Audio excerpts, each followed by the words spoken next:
A cause for controversy, not just because of what's in the water, but because of what's blocking it. Parish leaders say some laws are preventing them from providing flood relief, but critics argue that removing these protections could create even bigger problems. WDSU's North Shore Bureau reporter Shawanda Jones joins us from the Tchefuncte River with the breakdown of what this could mean for its tributaries and residents on the river. Shawanda.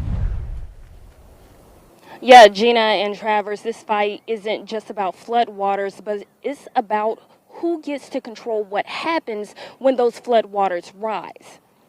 The rivers and waterways in St. Tammany Parish give communities their identities, serves as playgrounds on summer days, and according to Matthew Allen, they're what makes the parish so coveted. And it's the rivers that make St. Tammany special. That's why people move here. That's why there was such an outcry over all the rest of them being on the scenic river list. Parish President Mike Cooper and the Parish Council contacted State Senator Bob Owen, requesting to amend his Scenic Rivers Act to tackle drainage.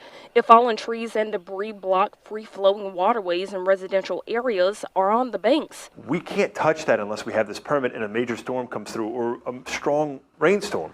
That may block up the drainage, and we can't do anything about it. The parish says obtaining state and federal approval isn't a quick process. Just last week, we received the phase 2 to go clear out trees that fell from Hurricane Ida.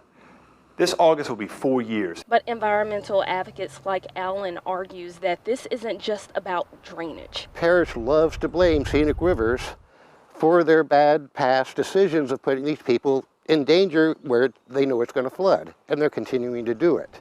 And the scenic rivers is one of the tools we have to help fight back some of these bad decisions. There have been mistakes and maybe decisions made under previous administrations. We can't change those. Those things are creating some distrust within the government. We're trying to move forward, we're trying to make things better.